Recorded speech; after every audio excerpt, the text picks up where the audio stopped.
കാൽവരിയിലെ ബലിയോട് ചേർത്ത് ജീവിത ബലിയർപ്പിക്കുന്ന ഒരു വൈദികൻ. 2017 നടന്ന ഒരു വീഴ്ചയെ തുടർന്ന് നട്ടെല്ലും വാരിയെല്ലും ഒടിഞ്ഞ് അരയ്ക്ക് താഴേക്ക് പരിപൂർണമായും തളർന്നുപോയ വൈദികൻ. ഇത് MCBS സഭയുടെ കോഴിക്കോട് സിയോൻ പ്രൊവിൻസ് അംഗം ഫാദർ തോമസ് വരകിൽ.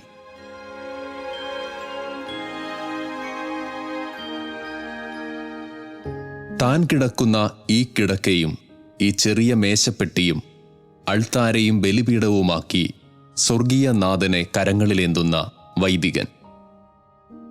7 വർഷമായി കിടപ്പുമുറിയിൽ ബലിയർപ്പിക്കുന്ന വിശുദ്ധ കുർബാനയുടെ തീഷ്ണതയാർന്ന വൈദികൻ. സഹനജീവിതത്തെ വിലാപമാക്കാതെ സ്വർഗീയ സങ്കീർത്തനമാക്കുന്ന തോമസ് അച്ഛൻ്റെ വിശുദ്ധ കുർബാനയുടെ ജീവിതാനുഭവങ്ങൾ നമുക്ക് കേൾക്കാം. ജീവിത ബലിയുടെ വാക്കുകൾ കേൾക്കാം.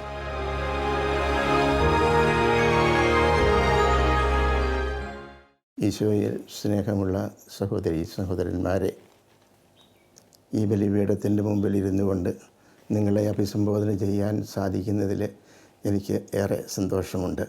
പാലാ രൂപതയിൽ മേരിലാൻഡ് ഇടവകയിൽ വരകിൽ ജോസഫ് ത്രേസ്യ ദമ്പതിമാരുടെ 10 മക്കളിൽ മൂത്ത മകനാണ് ഞാൻ.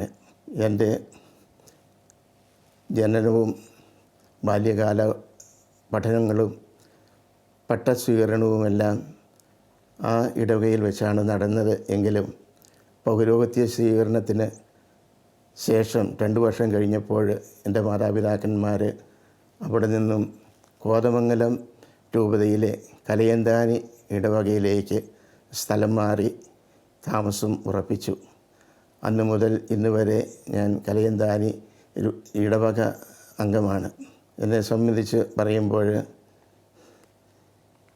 ഈ ദിവ്യകാരുണ്യ സഭയിലേക്ക് വന്നിട്ടും അതുപോലെ തന്നെ പൗരോഹിത്യം സ്വീകരിച്ചിട്ടും ഈ മാർച്ച് 15 46 വർഷം പൂർത്തിയായി 47ാമത്തെ വർഷത്തിലേക്ക് പ്രവേശിച്ചിരിക്കുകയാണ്.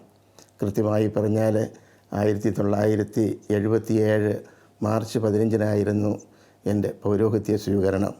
അന്ന് ഞങ്ങളോടൊപ്പം പൗരോഹിത്യം സ്വീകരിച്ചവരിൽ അഭിവന്യ ആൻഡ്രൂസ് താഴത്ത് പിതാവും ബഹുമാനപ്പെട്ട നായ്ക്കുംപറമ്പിൽ അച്ഛനും കുറ്റിക്കൽ അച്ഛനും അതുപോലെ ഞങ്ങളെല്ലാം സഹപാഠികളും ഒരേ ബാച്ചുകാരുമാണ്. ഇടയ്ക്കിടയ്ക്ക് അവർ ഇവിടെ വരാറും ചിലപ്പോഴൊക്കെ ഞങ്ങളുടെ ബാച്ച് ഗാദറിങ് ഇവിടെ വെച്ച് നടത്താറുമൊക്കെ ഉണ്ട്. നായ്ക്കുംപറമ്പിൽ അച്ഛനാണെങ്കിൽ ഇടയ്ക്കിടയ്ക്ക് എന്നെ വിളിച്ച്, അച്ഛാ, ഇന്ന് വരെയുള്ള സഹനങ്ങൾ ഇനി വരാനിരിക്കുന്നത് ഈ കഴിഞ്ഞ് ഇപ്പോഴുള്ള ഈ സഹനമെല്ലാം അച്ഛന് എത്ര വയസ്സുണ്ടോ അതിൻ്റെ ഇരട്ടി കോടാനുകൂടി കണക്ക് കൂട്ടി ആത്മാക്കളുടെ രക്ഷയ്ക്ക് വേണ്ടിയിട്ട്, വിശുദ്ധ കുർബാനയുടെ പ്രചരണത്തിന് വേണ്ടിയിട്ട്, പാപികളുടെ മാനസാന്തരത്തിന്, വൈദികരുടെ സമർപ്പികരുടെ കുടുംബജീവിതം നയിക്കുന്നവരുടെയൊക്കെ വിശുദ്ധീകരണത്തിന് വേണ്ടി കാഴ്ചവെക്കണം എന്നൊക്കെ പറഞ്ഞെന്നെ ഓർമ്മിപ്പിക്കാറുണ്ട്. അതുകൊണ്ട് ഓരോ ദിവസവും ബലിയർപ്പിക്കുമ്പോൾ ഞാനിങ്ങനെ പൊതുവായിട്ട് നിയോഗം വെച്ച് പ്രാർത്ഥിക്കാറുണ്ട്. വിശുദ്ധ കുർബാനയിൽ എൻ്റെ അനുഭവം എന്താണെന്ന് ഒറ്റ വാക്കിൽ എനിക്ക് പറയാൻ സാധിച്ചാൽ ഞാൻ പറയും, അവർണ്ണനീയമായ ഈ ദാനം അയോഗ്യനായ എനിക്ക് നൽകിയ ദൈവത്തിന് സ്തുതി. എൻ്റെ പട്ടം സ്വീകരണ സമയത്തും അതുപോലെ തന്നെ റൂബി ജൂബലിയുടെ അതിലും ഞാൻ അടുപ്പിച്ച സ്മരണീകയുടെ ആപ്തവാക്യമായിട്ട് ഇത് തന്നെയാണ് ഞാൻ സ്വീകരിച്ചത്. അവർണ്ണനീയമായ ഈ ദാനം അയോഗ്യനായ എനിക്ക് നൽകിയ ദൈവത്തിന് സ്തുതി. കാരണം വിശുദ്ധ കുർബാനയുടെ മഹത്വം, അതിൻ്റെ ശ്രേഷ്ഠത, അതുപോലെ തന്നെ എൻ്റെ അയോഗ്യത, എൻ്റെ അതിക്രമങ്ങൾ, അവിശ്വസ്തത, അതുപോലെ തന്നെ എൻ്റെ അഹം ചിന്ത, ഇതെല്ലാം ഞാൻ ഈ വിശുദ്ധ കുർബാന അർപ്പിക്കുമ്പോൾ എനിക്ക് കൂടുതൽ ബോധ്യം തരുന്നു. എളിമയോടെ പശ്ചാത്താപഭരിതമായ ഹൃദയത്തോടെ ദ്യോലി അർപ്പിക്കാനായിട്ട് എനിക്ക് സാധിക്കുന്നു. ഇന്ന് ഈ കിടക്കയിൽ കഴിയുന്ന ഈ അവസ്ഥയിൽ പോലും ഇവിടെ ഇരുന്നു കൊണ്ട് ഈ ബലി അർപ്പിക്കുമ്പോഴും എൻ്റെ മനസ്സിലേക്ക് കടന്നു വരുന്നത് ഇത് കർത്താവ് ഒരുക്കിയ വഴിയാണ്, ഇത് കർത്താവിൻ്റെ പദ്ധതിയാണ്. കാരണം അവിടുത്തെ ആ ശൂന്യവൽക്കരണത്തിലേക്കും എളിമപ്പെടുത്തലിലേക്കും ദാസ്യഭാവത്തിലേക്കും വിശുദ്ധ കുർബാനയിൽ അതാണല്ലോ നമ്മൾ കാണുന്നത്. അതിലേക്ക് എന്നെ കൊണ്ടുവരാനായിട്ട് കർത്താവിൻ്റെ ഒരു പദ്ധതിയാണ്. അതുകൊണ്ട് ഏറെ സന്തോഷത്തോടെ എനിക്ക് ഇന്നും കഴിയാൻ സാധിക്കുന്നു. ഈ അവസ്ഥയിലും എനിക്ക് എല്ലാ ദിവസവും വിശുദ്ധ കുർബാന അർപ്പിക്കാൻ സാധിക്കുന്നുണ്ടല്ലോ എന്ന് ഓർക്കുമ്പോൾ ഞാൻ ഏറെ സംപ്രീതനും സന്തോഷവാനുമാണ്. ഇനിയും ഈ വിശുദ്ധ കുർബാന ഭക്തിയിലേക്ക് അല്ലെങ്കിൽ അനുഭവത്തിലേക്ക് എന്നെ കൈപിടിച്ച് നടത്തിയത് എൻ്റെ വല്യപ്പച്ചനാണ്. ഏതാണ്ട് 5-6 വയസ്സ് പ്രായമുള്ളപ്പോൾ വല്യപ്പനോടൊപ്പം കൈക്ക് പിടിച്ച് എല്ലാ ദിവസവും ദൈവാലയത്തിൽ വിശുദ്ധ കുർബാനയിൽ സംബന്ധിക്കാൻ പോകുമായിരുന്നു. എൻ്റെ വല്യപ്പനെക്കുറിച്ച് പറയുമ്പോൾ എനിക്ക് ഏറെ സന്തോഷവും അഭിമാനവുമുണ്ട്. കാരണം ആ ദേവാലയത്തിൽ വരുന്ന ആരിലും കാണാത്ത ഒന്ന് ഞാൻ എൻ്റെ വല്യപ്പനിൽ കണ്ടു. അതായത് ഈശോ എന്ന ആ പേര് എപ്പോഴെല്ലാം കേൾക്കാം, നന്മ ചെല്ലുമ്പോൾ അല്ലെങ്കിൽ ഈശോ എന്ന് പറയുമ്പോൾ തല കുനിക്കുന്ന ഒരു സ്വഭാവം. ഓരോ പ്രാവശ്യവും ഈശോ എന്ന് കേൾക്കുമ്പോൾ പാപ്പനാണ് ഞാൻ വിളിച്ചുകൊണ്ടിരുന്നത്. എൻ്റെ വല്യപ്പൻ തല കുനിക്കുമായിരുന്നു. അതുപോലെ തന്നെ വിശുദ്ധ കുർബാനയിൽ തിരുശരീരം ഉയർത്തുമ്പോൾ എൻ്റെ കർത്താവേ, എൻ്റെ ദൈവമേ ഉറക്കത്തിൽ ചെല്ലും. അതുപോലെ തന്നെ തിരുരക്തം ഉയർത്തുമ്പോൾ ഞങ്ങളുടെ രക്ഷയ്ക്കായി ചിന്തപ്പെട്ട മാണിക്യമായ തിരുരക്തം വാഴുക. ഞാൻ ഇതൊക്കെ കണ്ടു കേട്ടുമാണ് ഞാൻ വളർന്നു വന്നത്. അതികുർബാന സ്വീകരണത്തിന് എന്നെ ഒരുക്കിയത് 33 കൂട്ടം നമസ്കാരങ്ങളും എനിക്ക് പറഞ്ഞു തന്നു പഠിപ്പിച്ചത് അതികുർബാന ദിവസം എന്നെ കൈക്ക് പിടിച്ച് പള്ളിയിലേക്ക് കൊണ്ടുപോയതുമൊക്കെ എൻ്റെ വല്യപ്പച്ചനാണ്. ഞാൻ ഏറെ സന്തോഷത്തോടെ താല്പര്യത്തോടെ അതികുർബാന സ്വീകരണത്തിന് പോയെങ്കിലും അന്ന് എനിക്ക് വളരെ സങ്കടകരമായ ഒരു കാര്യമുണ്ടായി. കാരണം എല്ലാ കുട്ടികൾക്കും തലയിൽ കന്യാസ്ത്രീകൾ കടലാസ് ഉണ്ടാക്കി മുടി. എന്നെ രാജൻ വികാരിയച്ചൻ പറഞ്ഞു, മുടിക്ക് വേണ്ടി 8 അണ, ഇന്നത്തെ രീതിയിൽ 50 പൈസ, കാപ്പിക്ക് 4 അണ, 25 പൈസ എല്ലാവരും കൊണ്ടുവരണം. ഞാൻ വീട്ടിൽ ചെന്ന് ചോദിച്ചു. ചാച്ചൻ പറഞ്ഞു, മുടി നമുക്ക് നമ്മുടെ വീട്ടിൽ ഉണ്ടാക്കാം. ഈ രൂപ, ഈ 4 അണ അച്ഛൻ്റെ കൊണ്ട് കൊടുക്കുക കാപ്പിക്ക്. അങ്ങനെ ആദ്യ കുർബാന ദിവസം അതിരാവിലെ നല്ല വെള്ള ഉടുപ്പ്, നിക്കർ, ഷൂസ് എല്ലാം വാങ്ങി തന്നു. രാവിലെ ചാച്ചൻ ഞങ്ങളുടെ പറമ്പിലെ കൊടപ്പനെ പോയി ഒരു ഓല കയറി കൊണ്ടുവന്നു.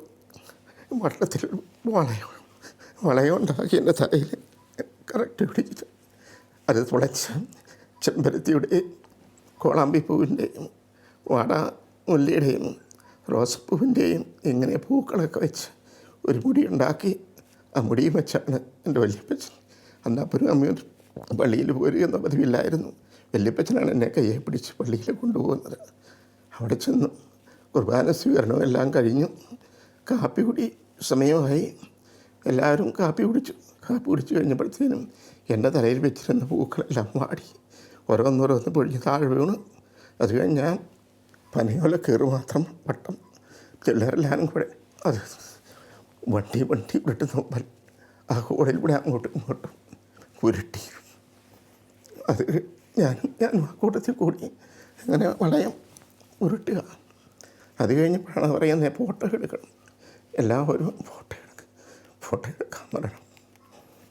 അങ്ങനെ ഫോട്ടോ എടുക്കാൻ ഞാൻ നിൽക്കുമ്പോൾ എനിക്ക് മുടിയില്ല. അപ്പോൾ അച്ഛന്മാർ പറഞ്ഞു, വരയിലെ ബേബി മുടിയില്ലല്ലോ. അപ്പം വിചാരിച്ചു പറഞ്ഞു, അവന് മുടി വേണ്ട, മുടിയില്ലാതെ നിൽക്കട്ടെ.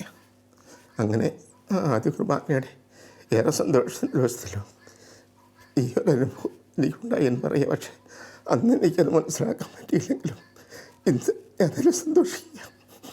കാരണം വിശുദ്ധ ശൂന്യവൽക്കരണത്തിൻ്റെയും സ്വയം തിരിക്കലിൻ്റെയും അതുപോലെ തന്നെ എളിമപ്പെടുത്തലിൻ്റെയും ദാസ്യഭാവത്തിൻ്റെയും ഒക്കെ അനുഭവത്തിലേക്ക് കർത്താവ് എന്നെ നയിക്കുകയായിരുന്നു എന്നെനിക്ക് മനസ്സിലാക്കാൻ പറ്റും. അതുപോലെ തന്നെ ഈ വീഴ്ച പോലും ഇന്നെനിക്ക് ആ രീതിയിലാണ് കാണാൻ സാധിക്കുന്നത്. കർത്താവിൻ്റെ ബലിയോട് ചേർന്ന് അവിടുത്തെ പീഡാസനത്തോടും കുരിശുമരത്തോടും ചേർന്ന് ഓരോ ദിവസവും എനിക്കുണ്ടാകുന്ന ആ നേരിയ വിഷമങ്ങളോ വേദനകളാണെങ്കിലും സമർപ്പിച്ച് കാഴ്ചവെക്കാനായിട്ട് സാധിക്കുന്നുണ്ട്. കാഴ്ചവെപ്പിൻ്റെ സമയത്ത് വാസ്തവത്തിൽ ഞാനിതൊക്കെയാണ് ചെയ്യുക. പ്രാർത്ഥിക്കാൻ വേണ്ടി പറഞ്ഞിരിക്കുന്ന ആളുകളുടെ നിയോഗങ്ങൾ, ഈ വേദനകൾ, വിഷമങ്ങളെല്ലാം ഈ താലത്തിലും ഈ പിലാസയിലും സമർപ്പിച്ച് കർത്താവിനെ ഞാൻ കാഴ്ചവെക്കുന്നു. മനം നൊന്തു കരയുമ്പോഴരികത്തു വന്നെൻ്റെ മിഴിനീരു മായ്ക്കുന്ന ദൈവം, രക്താംബരം പോൽ ചുവപ്പാർന്ന പാപങ്ങൾ തൂവെണ്മയാക്കുമെൻ ദൈവം, തൂവെണ്മയാക്കുമെൻ ദൈവം. തകരുന്ന തോണിക്ക് തുഴയാകുന്നോൻ, ഇരുളാർന്ന ജീവന് പ്രഭയേകുന്നോ. 1977 മാർച്ച് 15 എൻ്റെ തിരുപ്പട്ട സ്വീകരണമെന്ന് പറഞ്ഞല്ലോ. അതിനുശേഷം കേരളത്തിലും കർണാടകയിലും ഇറ്റലിയിലുമായിരുന്നു എൻ്റെ അജപാലന ശുശ്രൂഷ രംഗം. കർണാടകയിലെ ഷിമോഗ ജില്ലയിലെ നാഗവള്ളിയിലെ ദേവഗാർ എന്ന ഒരു കാട്ടിൽ ഒരു ഈസ്റ്റർ ദിവസം കുറച്ച് മലയാളികൾ അവിടെ ഉണ്ടായിരുന്നു. അവർക്ക് വേണ്ടിയിട്ട് 4 കാല് കുഴിച്ചിട്ട് കയറ് ചുറ്റും കെട്ടി മാവിൻചപ്പ് കൊണ്ട് അലങ്കരിച്ച് ആ പന്തലിൽ വിശുദ്ധ കുർബാന അർപ്പിച്ച ഓർമ്മ എൻ്റെ കയ്യിലുണ്ട്. അതുപോലെ തന്നെ ആനവട്ടിക്കും ശിക്കാരിപ്പുഴയ്ക്കും ഇടയിലുള്ള തണ്ടംകുന്ത എന്ന ഹള്ളിയിൽ, ആ ഗ്രാമത്തിൽ കുറുബർക്ക് വേണ്ടി ചാണകം മെഴുകിയ തറയിൽ അവർ പുതയ്ക്കുന്ന കമ്പിളി പുതപ്പ് വിരിച്ച് അവിടെ ഇരുന്ന് കുർബാന ചൊല്ലിയ അനുഭവം എനിക്കുണ്ട്. ഒപ്പം പരിശുദ്ധ അമ്മ പ്രത്യക്ഷപ്പെട്ട ലൂർദിലും മെഡ്ജുഗോറിലും അതുപോലെ തന്നെ ഈശോ കുരിശിൽ മരിച്ച ഗാഗുൽത്തായിലും പാദ്രോപ്പിയയുടെയും വിശുദ്ധ അന്തോണിസിൻ്റെയും ഒക്കെ കബറെടുത്തെങ്കിൽ വിശുദ്ധ ബലി അർപ്പിക്കാനായിട്ട്, മുഖ്യ കാർമ്മികനായിട്ട് വിശുദ്ധ ബലി അർപ്പിക്കാനുള്ള ഭാഗ്യവും അനുഗ്രഹവും കർത്താവ് എനിക്ക് തന്നു. രഹസ്യങ്ങൾ കൂദാശ ചെയ്തിടും പൂജിതമാമ്പലി വേദീതിൽ ആഗതനാകുന്നു ജീവന്റെ അപ്പമായി ദൈവത്തിൻ നിത്യകുമാരനീശോ. ദിവ്യരഹസ്യങ്ങൾ കൂദാശ ചെയ്തിടും പൂജിതമാമ്പലി ആഗതനാകുന്നു ജീവന്റെ അപ്പമായി ദൈവത്തിൻ നിത്യകുമാരനീശോ. ഇറ്റലിയിലെ ശുശ്രൂഷ ചെയ്തുകൊണ്ടിരുന്ന അവസരത്തിൽ 10 വർഷം കഴിയുമ്പോൾ ഞങ്ങളുടെ സഭാ നിയമം അനുസരിച്ച് ഞങ്ങൾ നാട്ടിലേക്ക് തിരിച്ചു വരണം. അതോടൊപ്പം തന്നെ ഞാൻ വൈദികനായിട്ട് 40 വർഷം പൂർത്തിയായതിൻ്റെ റൂബി ജൂബിലി ആഘോഷം രണ്ടും കണക്കിലാക്കിക്കൊണ്ട് ഞാൻ നാട്ടിലേക്ക്, എൻ്റെ വീട്ടിലേക്ക് വന്നു, കലിയന്താനി ഇടവകയിലേക്ക്. മെയ് മാസം 13 ആയിരുന്നു ഈ റൂബി ജൂബിലി നിശ്ചയിച്ചിരുന്നത്. അതിനുവേണ്ട ഒരുക്കങ്ങളെല്ലാം എൻ്റെ സഹോദരന്മാരും വീട്ടുകാരും നാട്ടുകാരും എല്ലാം വേണ്ട വിധത്തിൽ ചെയ്തു ഒരുങ്ങി. ഞാൻ മെയ് 7 വൈകുന്നേരം വീട്ടിലെത്തി. അന്തി ഉറങ്ങി. രാവിലെ ഒരു 9-9:30 മണിയായപ്പോൾ ഞങ്ങളുടെ വീടിൻ്റെ പറമ്പിൻ്റെ അതിരിൽ ഒരു ആഞ്ഞിലി മരത്തിൻ്റെ കമ്പ് അയൽക്കാരുടെ പറമ്പിലേക്ക് നീണ്ടു കിടക്കുന്നത് കണ്ടു. അത് മുറിച്ച് കളയാൻ എന്ന ഒരു തോന്നൽ എൻ്റെ മനസ്സിലുണ്ടായി. ഞാൻ താഴെ ഇറങ്ങി വന്ന് അനുജൻ്റെ ഭാര്യയോട് പറഞ്ഞ് ഒരു തളായ്പിലും വാക്കത്തിയൊക്കെ എടുത്തുകൊണ്ട് പോയി ആ മരത്തിൽ കയറി ഏതാണ്ട് ഒരു 30 അടിയോളം ഉയരത്തിൽ കയറി. അതിനുശേഷം അത് വെട്ടാനോ മുറിക്കാനോ എനിക്ക് കഴിഞ്ഞില്ല. ഞാൻ ഈ തളപ്പിൽ നിന്ന് കാൽ ഊരി 2 കൈയും കവരയിലേക്ക് ഇങ്ങനെ അങ്ങ് പിടിച്ച് നിന്ന് കഴിഞ്ഞപ്പോഴത്തേക്കും കാലിൻ്റെ മസിൽ കയറി തളപ്പ് താഴെ പോന്നു. ഞാൻ ഇങ്ങനെ നമ്മൾ സാധാരണ പറയുന്ന പോലെ വാവൽ തൂങ്ങിക്കിടക്കുന്ന പോലെ അല്ലെങ്കിൽ വാളിച്ചക്ക് തൂങ്ങിക്കിടക്കുന്ന പോലെ ഞാനിങ്ങനെ ആകാശത്തിനും ഭൂമിക്കും മധ്യേ ഇങ്ങനെ തൂങ്ങി നിൽക്കുകയാണ്. അപ്പോൾ ആ സന്ദർഭത്തിൽ എനിക്ക് തോന്നി ഞാൻ താഴെ പോകും. എൻ്റെ കൈ ഇങ്ങനെ വിട്ട് വരിക. അപ്പം ഞാൻ ഈശോ മാതാവേ എന്ന് പറയുകയും താഴെ വീഴുകയും ഒരുമിച്ച് നടന്നു. വീണ് കഴിഞ്ഞപ്പോഴും എനിക്ക് നല്ല സുബോധമുണ്ട്. എനിക്കൊന്നും സംഭവിച്ചതായിട്ട് എനിക്ക് തോന്നിയില്ല. പക്ഷേ ഞാൻ അനങ്ങാൻ നോക്കുമ്പം എൻ്റെ ഈ അരയ്ക്ക് മുകളിലേക്ക് മാത്രമേ ചലിക്കുന്നുള്ളൂ. കാലുകൾ രണ്ടും ഏതാണ്ട് ഒരു 5 ക്വിൻ്റലിൻ്റെ വെയിറ്റ് ഭാരമായി, എല്ലാം മരച്ചു പോയി. അപ്പോഴേക്കും ഈ വീഴുന്ന ഒച്ച കേട്ടുകൊണ്ട് അയൽവക്കത്തുനിന്ന് ഒരു വല്യമ്മ ഓടി വന്നത് ആരാന്ന് നോക്കിക്കഴിഞ്ഞപ്പോൾ അയ്യോ ഞങ്ങളുടെ അച്ഛനെയെന്നും പറഞ്ഞ് ഓടി വന്നു. അപ്പോൾ ഞാൻ ആ വീഴ്ചയിൽ എൻ്റെ നട്ടെല്ല് ഒടിഞ്ഞു പോയി, വാരിയെല്ലുകൾ മുഴുവൻ മുറിഞ്ഞു പോയി, സ്പൈനൽ കോഡിന് തകരാറ് സംഭവിച്ചു. അതിനുശേഷം അവരെല്ലാവരും കൂടി എന്നെ ആശുപത്രിയിൽ കൊണ്ടുപോയപ്പോൾ അവർ പറയുന്നത് ഒരു 20% ജീവിക്കാൻ സാധ്യതയുള്ളൂ, മിക്കവാറും മരിച്ചു പോകും എന്നെല്ലാം പറഞ്ഞ് ഇതെല്ലാം എനിക്ക് കേൾക്കാം. ഞാൻ തന്നെയാണ് എന്നെ ആംബുലൻസ് വന്നപ്പോൾ നിങ്ങൾ ആദ്യം ഫസ്റ്റ് എയ്ഡ് ചെയ്യാൻ മുതലക്കോട് ഹോളി ഫാമിലി ആശുപത്രിയിലേക്ക് കൊണ്ടുപോകാനൊക്കെ പറയുന്നതും ഇതെല്ലാം ഞാൻ കേൾക്കുന്നുണ്ട്, എല്ലാം അറിയുന്നുണ്ട്. അപ്പോൾ അവിടെ ചെന്നപ്പോൾ ഡോക്ടർ പറഞ്ഞു ഇത് ഒരു പറയാൻ പറ്റില്ല, 20% പറയാൻ പറ്റുള്ളൂ, തലയ്ക്ക് എന്തെങ്കിലും പറ്റുമെന്ന് അറിയത്തില്ല. അപ്പോഴേക്കും എൻ്റെ വയറ് പുറമേ എനിക്കൊരു പോറൽ പോലും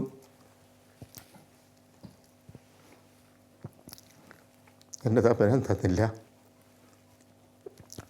എന്നോടുള്ള സ്നേഹം, എനിക്ക് വേണ്ടിയുള്ള കരുതൽ, എന്നോട് കാണിക്കുന്ന കരുണ, അത് ഓർക്കുമ്പോൾ എൻ്റെ ഈശോയെ എന്നല്ലാതെ എനിക്കൊന്നും പറയാനില്ല. എന്നെ ഈ വീണ് കഴിഞ്ഞെങ്കിലും എനിക്ക് ഏറ്റവും കൂടുതൽ എന്നെ പിടിച്ച് നിർത്തിയത് എൻ്റെ പുറകിൽ വളരെ നീളം കൂടിയതും എൻ്റെ ഉടലിനേക്കാൾ വീതി നീളമുള്ള ഒരു ആക്കത്തി, അതെൻ്റെ അനിയൻ മാത്രമേ ഉപയോഗിക്കുന്നുണ്ടായിരുന്നുള്ളൂ, നല്ല മൂർച്ചയുള്ളത്. അത് ഞാൻ എൻ്റെ പുറകിൽ ഇങ്ങനെ തിരികെ വെച്ചിട്ടുണ്ടായിരുന്നു. കയ്യിൽ മുണ്ട് മടക്കി കുത്തി കെട്ടി അത് തിരിക്കാൻ മലന്നിടിച്ച് വീണപ്പോൾ ആ വാക്കത്തി ഇടത്തോട്ടോ വലത്തോട്ടോ ഒന്ന് തിരിഞ്ഞാൽ ഞാൻ കരിമ്പിൻ കഷ്ണം പോലെ 2 തുണ്ടമായി പോകും. ഒരു കഷ്ണം അവിടെ കിടന്ന് പിടയ്ക്കും, ഒരു കഷ്ണം. പക്ഷേ എൻ്റെ തമ്പുരാൻ ആ വാക്കത്തി നേരെ തിരിച്ച് അതിൻ്റെ ചുണ്ടും മൂർച്ചയുള്ള ഭാഗം മണ്ണിലേക്ക് അങ്ങനെ പൂഴ്ത്തിക്കളഞ്ഞു. ഇതൊക്കെ ഓർക്കുമ്പോൾ ആ ദിവ്യകാരുണ്യം, ഈശോയുടെ സ്നേഹം, കരുതൽ, പരിപാലനം എനിക്ക് കൂടുതൽ ഒത്തും വരിക. അതുകൊണ്ട് ഓരോ ബലി അർപ്പിക്കുമ്പോഴും ഞാൻ ഇത് വലിയൊരു കൃതജ്ഞത തന്നെയാണ്. നന്ദി പറഞ്ഞുകൊണ്ട് ദൈവത്തെ സ്തുതിച്ചുകൊണ്ടുള്ള പ്രാർത്ഥനകളാണ് എനിക്ക് ചൊല്ലാനുമുള്ളത്. എൻ്റെ നട്ടിൽ ഒടിഞ്ഞിട്ടിപ്പോൾ 5 5 10 നട്ടും ബോൾട്ടയിലും ഇങ്ങനെ പിടിപ്പിച്ചിരിക്കുക. 5 5 10 നട്ടും ബോൾട്ടയിൽ മുട്ടും ഇങ്ങോട്ടും വള്ളിയിട്ട് കെട്ടിയിരിക്കുക. വാരിയലുകളെല്ലാം കത്തിക്കൂടി, കുഴപ്പമൊന്നുമില്ല. പക്ഷേ സ്പൈനൽ കോഡിന് പ്രശ്നം വന്നതുകൊണ്ട് എനിക്ക് മോഷനാൻ പോലും സ്വയം പോകത്തില്ല. ആരെങ്കിലും ഗ്ലൗസ് ഇട്ട് വിരൽ കൊണ്ട് ഇങ്ങനെ തോണ്ടി എടുക്കണം. അതുപോലെ 24 മണിക്കൂറും ഇതുപോലെ ട്യൂബിട്ടിരിക്കുക. പിന്നെ കുട്ടികളെ കിടത്തിയിരിക്കുന്ന പോലെ പാമ്പേഴ്സ് ഇട്ട് ഞാനിങ്ങനെ ഇവിടെ കിടക്കുന്നു. ആരെങ്കിലും എടുത്ത് വീൽ ചെയറിൽ ഇരുത്തിയാൽ എനിക്ക് വീൽ ചെയറിൽ പോകാം. അതുകൊണ്ട് ഞാൻ ഭക്ഷണം കഴിക്കുന്നതും വിശുദ്ധ കുർബാന അർപ്പിക്കുന്നതും ബലിപീഠവും എല്ലാം ഈ ചെറിയ മേശ തന്നെയാണ്. വിശുദ്ധ കുർബാനയെക്കുറിച്ച് ഉള്ള അനുഭവം പറയുമ്പോൾ എനിക്ക് ഒന്ന് പറയാനുള്ളത്, ഞാൻ ഇന്നും എനിക്ക് മനസ്സിലായ ഒരു കാര്യം ഇതാണ്.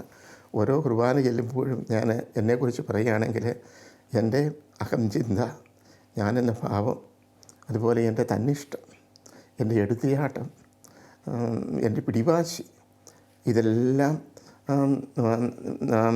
ഞാൻ മുന്നിൽ കണ്ടുകൊണ്ട് ചിന്തിക്കുമ്പോൾ ഇതിൽ നിന്നെല്ലാം എനിക്ക് മോചനം നൽകാനായിട്ട്, എന്നെ വിശുദ്ധീകരിക്കാനായിട്ട് കർത്താവ് ഒരുക്കിയ വഴികളാണ്, വ്യക്തികളാണ്, സാഹചര്യങ്ങളാണ്, അനുഭവങ്ങളാണ് ഇതെന്ന് ഓർക്കാനേ എനിക്ക് കഴിയും. അതുകൊണ്ട് ഞാൻ ഒരിക്കലും എന്നെ സുഖപ്പെടുത്തണമെന്ന് ഞാൻ ഈശോയോട് പ്രാർത്ഥിച്ചിട്ടില്ല. ഈ കാരണം എനിക്ക് നല്ല ബോധ്യമുണ്ട്, കർത്താവ് അറിയാതെ എന്നിലൊന്നും സംഭവിക്കുന്നില്ല. നന്മയാകട്ടെ തിന്മയാകട്ടെ എൻ്റെ തമ്പുരാൻ അറിയാതെ എന്നിലൊന്നും സംഭവിക്കുന്നില്ല എന്നെനിക്ക് നല്ല ബോധ്യമുണ്ട്. അപ്പോൾ ഇത് ഇങ്ങനെ സംഭവിച്ചെങ്കിൽ തമ്പുരാനൊരു പദ്ധതിയാണ്, അത് നിറവേറട്ടെ, പിതാവേ അങ്ങയുടെ ഹിതം നിറവേറട്ടെ എന്ന് പറഞ്ഞ് പ്രാർത്ഥിച്ച ഈശോയുടെ മാതൃക എൻ്റെ മനസ്സിലേക്ക് വരുന്നത്. എൻ്റെ പിതാവേ നീയും എന്നെ ഉപേക്ഷിച്ചോ എന്ന് ചോദിച്ചപ്പോൾ ഇത് പിതാവിൻ്റെ ഇഷ്ടമാണ് മകനെ, ഇതുകൊണ്ട് മാത്രമേ എനിക്ക് മനുഷ്യകുലത്തെ രക്ഷിക്കാൻ പറ്റുള്ളൂ എന്ന് പറഞ്ഞപ്പോൾ ആ കുരിശിൽ മരിക്കാനും ഒരു ഗോതമ്പ് മൊത്തത്തിൽ അവിടുത്തെ സന്നിഹിതനാകാനും ഒക്കെ തയ്യാറായ ആ ഈശോയുടെ ആ അനുഭവമാണ് എനിക്ക് വാസ്തവത്തിൽ ഈ അവസ്ഥയിലും ഇതുപോലെയുള്ള ഓരോ സാഹചര്യങ്ങളിലും എനിക്ക് അനുഭവിക്കാൻ സാധിച്ചത്. അപ്പോൾ അതെല്ലാം എനിക്ക് ശക്തിയും അതുപോലെ തന്നെ ആശ്വാസവും ആരോഗ്യവും സമാധാനവും എല്ലാം നൽകുന്നത് ഈ വിശുദ്ധ കുർബാനയാണ് എന്ന് പറയുന്നതിൽ എനിക്ക് ഏറ്റവും സന്തോഷമുണ്ട്.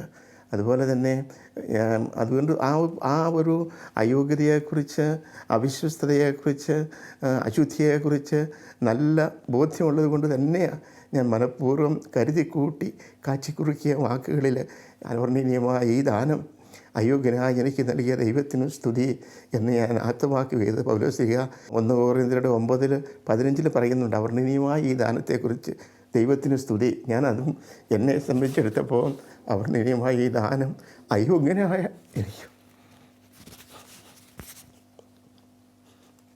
അതുകൊണ്ട് വിശുദ്ധ അനുഭവം എനിക്ക് ഇതാണ് പറയാനുള്ളത്. ഈ അനുഭവം വാസ്തവത്തിൽ എന്നോടൊപ്പം പൗരോഹിത്യം സ്വീകരിച്ചവർക്കും ഇനി സ്വീകരിക്കാനുള്ളവർക്കും അതുപോലെ ഈ വിശുദ്ധ ബലിയിൽ പങ്കിടുന്നവർക്കും ഒരു നേരിയ ചിന്ത അല്ലെങ്കിൽ ദിവ്യകാരുണ്യ ഭക്തി, ദിവ്യകാരുണ്യ സ്നേഹം ഉളവാകാനായിട്ട് ഇടവരുന്നതെങ്കിൽ എൻ്റെ ഈ സഹനവും എൻ്റെ ഈ ബലിയർപ്പണവും അവിടുത്തെ ബലിയോട് ചേർത്ത് കർത്താവേ ഞാൻ സമർപ്പിക്കുന്നു. എന്തിനു കേഴുന്നു മകനേ മകളേ, ഞാനുണ്ട് നിന്നോടു കൂടെ. എല്ലാ നൊമ്പരവും നിൻ നന്മയാക്കാൻ ഞാനുണ്ട് നിന്നോടു കൂടെ. കരയാതെ നീ പൊന്നോമനേ, മനമുരുകി തളരരുതേ നീ. ദുഃഖമെല്ലാം ഞാനകറ്റിടാം, നിൻ കണ്ണുനീരും തുടയ്ക്കാം. എൻ്റെ റൂബി ജൂബിലി ആഘോഷത്തോട് അനുബന്ധിച്ചാണ് ഈ വീഴ്ചയുണ്ടായതും ഈ അവസ്ഥയിലേക്ക് കടന്നു വന്നതെന്നും ഞാൻ പറഞ്ഞു കഴിഞ്ഞല്ലോ. പക്ഷേ ഇന്നും ആ ജൂബിലി ആഘോഷിച്ചുകൊണ്ടിരിക്കുകയാണ്. ഈ കട്ടിൽ കിടക്കുന്ന ഈ അവസ്ഥയിലും പലരും എന്നോട് പറഞ്ഞിട്ടുണ്ട്, അച്ഛൻ ആ ധ്യാനം കൂട്, അച്ഛൻ ഈ ധ്യാനത്തിന് പോകും, ഉസ്ലാംപെട്ടിക്ക് പോകും, വയനാട്ടിൽ അവിടെ ആദിവാസികളുടെ ചികിത്സയുണ്ട്, അല്ലെങ്കിൽ ഇന്നടുത്ത് പോയി വർക്ക് അത്ഭുതങ്ങൾ നടന്നിട്ടുണ്ട്, അച്ഛൻ അവിടെയൊക്കെ പോയി കൂട്. അങ്ങനെയൊക്കെ എന്നോട് പറയുന്ന ആളുകളോട് ഞാൻ പറയും, കർത്താവിനേക്കാൾ വലുതായിട്ട് ഞാൻ ആരെയും കാണുന്നില്ല. ഇത് കർത്താവിൻ്റെ പദ്ധതിയാണ്, കർത്താവിൻ്റെ മനസ്സാണ്. അതുകൊണ്ട് കർത്താവിനെ സുഖപ്പെടുത്താൻ തിരുമനസ്സാകുന്നെങ്കിൽ ഏത് സമയത്തിലും അവിടത്തേക്ക് എന്നെ സുഖപ്പെടുത്താൻ കഴിയും. അങ്ങൻ്റെ ഭവനത്തിൽ വരാൻ ഞാൻ യോഗ്യനല്ല, അങ്ങൊരു വാക്കരുൾ ചെയ്താൽ ഞാൻ സുഖം പ്രാപിക്കുമെന്ന് പറഞ്ഞ ആ മനോഭാവമാണ് എനിക്കുള്ളത്. പക്ഷേ ഇങ്ങനെയൊക്കെ ആണെങ്കിൽ പോലും എനിക്ക് നേരെ സമാധാനവും സന്തോഷവും ഈശോയോട് സ്നേഹവും തോന്നുന്നതിൻ്റെ അനുഭവിക്കുന്നതിൻ്റെ കാരണം ഈ വേദനയൊക്കെ ഞാൻ കാണുന്നത് കർത്താവിൻ്റെ കുരിശുമരണത്തോടും പീഡാസഹനങ്ങളോടും വേദനയോടും ചേർത്തുകൊണ്ടാണ്. അങ്ങനെ ആ രീതിയിൽ ചിന്തിക്കുമ്പോൾ എൻ്റെ കാർക്കശ്യ സ്വഭാവവും ആദർശദാർഢ്യവും അതുപോലെ തന്നെ എൻ്റെ എടുത്തുചാട്ടവും ഇതുമൊക്കെ കർത്താവ് കണ്ടുകൊണ്ട്, എടാ മകനെ നീ ഇനി കുറച്ച് അടങ്ങി ഒതുങ്ങി ഇരിക്കണം, കുറച്ച് മര്യാദയ്ക്ക് നടക്കണം എന്ന് പറഞ്ഞുകൊണ്ട് എൻ്റെ നട്ടലിനിട്ട് ഒരു ഞൊട്ട് തന്ന ഒരു ഇത് മാത്രമേ എനിക്കിപ്പോൾ ഇതേക്കുറിച്ച് പറയാനും ചിന്തിക്കാനും ഉള്ളൂ.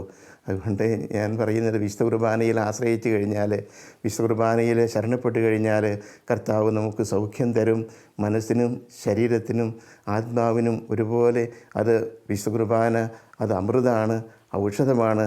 പക്ഷേ അത് ഒപ്പം തന്നെ കാളകൂടമാണ്, വലിയ വിഷമമാണ്. കാരണം പൗലോസ് തന്നെ പറയുന്നുണ്ടല്ലോ, അയോഗ്യമായിട്ട് ഇത് ഭക്ഷിക്കുകയോ പാനം ചെയ്യുന്നവൻ തനിക്ക് വേണ്ടി തന്നെ ശിക്ഷാവിധിയെ വിളിച്ചു വരുത്തുന്നു. അപ്പോൾ വിശുദ്ധ കുർബാന അമൃതാണ്, ജീവൻ നൽകുന്ന അമൃതാണ്. അതേസമയം അത് കാളകൂടം, ഏറ്റവും വലിയ വിഷമെന്ന് വേണമെങ്കിൽ പറയാം. അതുകൊണ്ട് വിശുദ്ധ കുർബാനയിൽ വിശ്വാസമില്ലാതെ, വിശ്വാസം നഷ്ടപ്പെട്ടൊക്കെ ചിന്തിക്കുകയും പ്രസംഗിക്കുകയൊക്കെ ചെയ്യുന്ന ആളുകളോട്, അങ്ങനെ ആരെങ്കിലും വൈദികർക്ക് ഇടവന്നിട്ടുണ്ടെങ്കിൽ അവർക്കൊക്കെ വേണ്ടി ഞാൻ പ്രാർത്ഥിക്കുകയാണ്. അവരോട് എനിക്ക് പറയാനുള്ളത്, കർത്താവേ എൻ്റെ വിശ്വാസം വർദ്ധിപ്പിക്കണമേ എന്ന് ഏറ്റുപറഞ്ഞ് അനുതാപത്തോടുകൂടി ദൈവസന്നിധിയിൽ അണയുക, വിശുദ്ധ കുർബാന അർപ്പിക്കുക, വിശുദ്ധ ദിവ്യകാരുണ്യം സ്വീകരിക്കുക എന്നൊക്കെ എനിക്ക് പറയാനുള്ളൂ. കാരണം ക്രൈസ്തവ ജീവിതത്തിൻ്റെ ഉച്ചയും ഉറവിടവും അതിൻ്റെ ശക്തി കേന്ദ്രമാണ്. വിശ്വാസത്തിൻ്റെ മഹാരഹസ്യമാണിത്. ഇതെല്ലാം മനസ്സിലാക്കി കഴിയുമ്പോൾ എൻ്റെ കർത്താവേ, എൻ്റെ ദൈവമേ എന്ന് എൻ്റെ വല്യപ്പൻ വിളിച്ച് പറഞ്ഞ പോലെ ഞാനും പറഞ്ഞു പോകുന്നു. അന്ന് എൻ്റെ ആദ്യ കുർബാനയ്ക്ക് തന്ന ആ മുടി, അത് വാസ്തവത്തിൽ കർത്താവ് ഒരുക്കിയതായിരിക്കാം. ഈ കൃത്രിമമായിട്ടുള്ളതിനേക്കാൾ കൂടുതലായിട്ട് മകനെ പ്രകൃതിയുടെ സൗന്ദര്യം ആസ്വദിച്ചുകൊണ്ട് പ്രകൃതിയിലൂടെ നീ എന്നെ മഹത്വപ്പെടുത്തണം. ഒരു പക്ഷേ എൻ്റെ ചാച്ചനും അതായിരിക്കും ചിന്തിച്ചത്. നമുക്ക് ഒരു നാടൻ മുടി വെച്ച് കഴിഞ്ഞെന്നാൽ അത് ഒരു വടക്ക് 8 അണയുടെ ലാഭം നോക്കിയതായിരിക്കില്ല. എൻ്റെ ചാച്ചനും ആ രീതിയിലായിരിക്കും ചിന്തിച്ചിരുന്നത്. നമ്മുടെ വീടിൻ്റെ മുറ്റത്ത് പരിസരത്ത് ധാരാളം പൂക്കളുണ്ടല്ലോ, അതുകൊണ്ട് തന്നെ മനോഹരമായ ഒരു നാടൻ മുടി ഉണ്ടാക്കിയാൽ മതി എന്നായിരിക്കാം എൻ്റെ ചാച്ചനും ചിന്തിച്ചത്. പക്ഷേ അന്ന് എനിക്കത് ഉൾക്കൊള്ളാൻ കഴിഞ്ഞില്ലെങ്കിലും ഇന്ന് എനിക്കത് വലിയൊരു അനുഗ്രഹമായിട്ട്, ഭാഗ്യമായിട്ട് ഞാൻ കരുതുകയാണ്.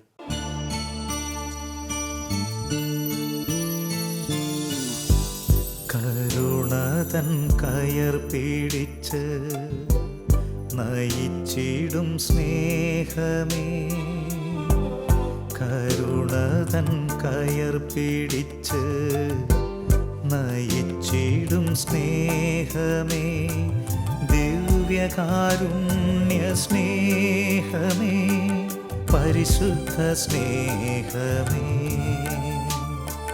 ദിവ്യകാരുണ്യ സ്നേഹമേ, പരിശുദ്ധ സ്നേഹമേ,